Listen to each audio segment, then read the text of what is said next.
ভাই, তার সাথে আমার কথা হয়েছিল যে 2 ভাইয়ের মধ্যে আমরা একজন ভোট করব, যাতে আমার বাড়িও মির্জাপুরে, তার বাড়িও মির্জাপুরে। আমাদের মধ্যে সেই কথাগুলো ছিল, কিন্তু তিনি সেই কমিটমেন্টটা রাখতে পারেনি। কিন্তু পরে তিনি এমন ভাবে ভোট করেছেন, প্রত্যেকের তুচ্ছ-তাচ্ছিল্য করেছেন। কিন্তু ফলাফল কি এসেছে? ফলাফল কি জানেন না?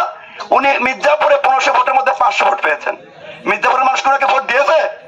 দেয়নি। কিন্তু উনি প্রত্যেক ওয়ার্ডেই বলেছেন, তুচ্ছ-তাচ্ছিল্য করেছেন। আরেকটা মজার বিষয় আমি শেয়ার করবো একটু, কারণ আমি ভোট নিয়ে আলোচনাটা পরে করি। শামীমাকে চেনেন তো সবাই, আমাদের শামসুদ্দিন মিলিটারির সেজো মেয়ে।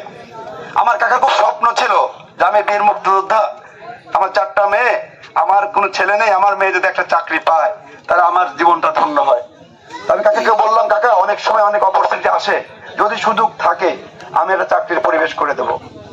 তা আমি একটা চাকরির পরিবেশ করতে পেরেছিলাম, কৃষি কর্মকর্তা। সেই চাকরিটা আমার মাধ্যমে হয়েছে।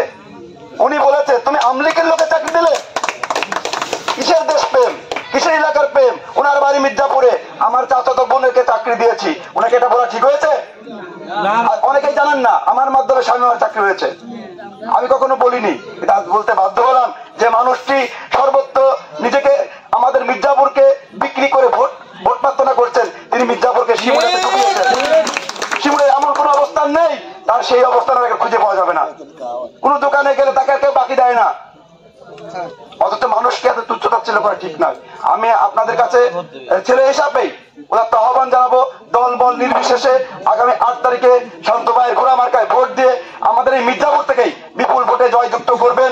আমরা শিমুলিয়া থেকে 80% ভোট দিয়ে শান্ত ভাইয়ের বিজয় সুনিশ্চিত করবো ইনশাল্লাহ। এই বক্তব্য রেখে আমি আমার বক্তব্য শেষ করছি। জয় হোক মেহনতি মানুষের।